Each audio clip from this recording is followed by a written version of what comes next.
Yeah, they're just gonna go. They're not doing this. They're going. We're there for a reason. Okay. This spot sounds good. I got tired right now.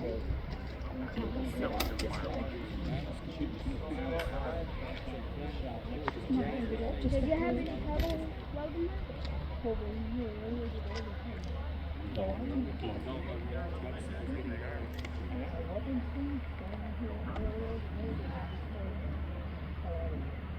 The thing is, I'm just afraid if I put too many. Yeah. And with as wide as I am, I'm afraid if I put too bad.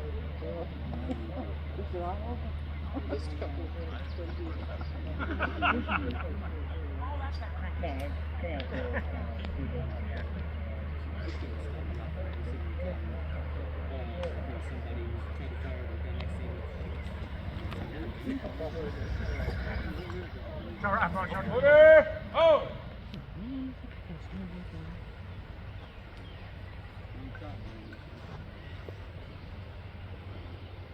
Benjamin and Ann Logan. Logan arrived here in the spring of 1775, raised corn at Stanford, and claimed 1,400 acres. He returned with his family on March 8, 1776, living in a cabin with only a blanket floor door. During the Revolutionary War, he was the second in command in the Trans-Appalachian area. After 20 years at San Aces, he moved to Bullskin Creek in Shelby County, where he died in 1802 and is buried in the Logan Family Cemetery. George and Margaret Clark, often confused with George Rogers Clark, first came to Kentucky in 1775 with his brother-in-law, William Whitley. His wife, Margaret, was Whitley's sister. Clark served as a sergeant, in Logan's company. He later founded Clark Station along Clark's Run Creek in present-day Danville. He moved to Nashville, Tennessee in 1790 and died 2 years later. Benjamin and Rebecca Pettit. Pettit and his family arrived at St. Asaph with Benjamin Logan on March 8, 1776. He settled near the hanging fort of Dix River. Due to the increased Indian danger, he moved to Fort Harrod and then to Logan's Fort.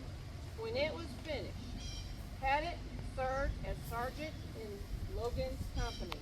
He had traded with the Indians and learned their methods and was considered good in the treatment of wounds. Later, he moved to Missouri, but is buried near Vicksburg, Mississippi, after he and his wife died while visiting their son.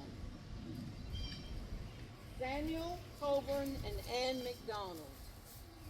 Colburn occupied the northeast corner cabin with the only corner that was not a blockhouse. His family included his daughter Ann and her baby son. Her husband, James McDonald, had been killed by the Indians at Brennan's Lick. Ann married James Harrod and moved to Harrodsburg. Samuel Colburn was killed by the Indians while moving their household goods to Harrodsburg. James Mason. James Mason came with Logan from Fort Harrod when Logan's fort was finished. However, no other information has been found about him or his family.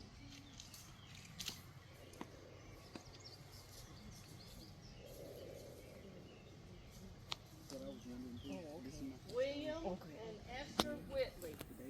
Whitley moved to Kentucky with his wife Esther and 2 daughters in November of 1775, initially settling on Cedar Creek, west of Traverse. As Indian pressure grew, he moved to Fort Harrod and Logan's Fort. Whitley is known for building the first brick house west of the Allegheny Mountains and the first circular horse racetrack in America. A renowned Indian fighter, if it jams, try to be Whitley dramatic about led it, like, oh shit, forlorn hope it's not working. at the Battle of the Thames, where he died in 1813. William and Jane Manistee. William and Jane Manistee moved from Fort Harrod to Logan's Fort when it was finished. Their daughter Betsy, born at Fort Harrod, is thought to be the first white girl born in Kentucky. William served as a sergeant in Logan's company during the siege of 1777. Jane was known to be proficient with a rifle and could take her turn at the loopholes with the men. Later, the Manatees moved to Elton, Tennessee, near their daughter, and William passed away about 6 months afterwards. And to those people who had the courage to come across that mountain, down that river, through that gap, to bring us to this place today, which could be one of the first flintlock firings on the fort, on the site of this historic fort since the 18th century, or certainly since these went out of order around 1830. Gentlemen, join me. Make ready! Rotate 1/4 and fire! 1/4, fire! And with that, we conclude, and we thank you all for coming.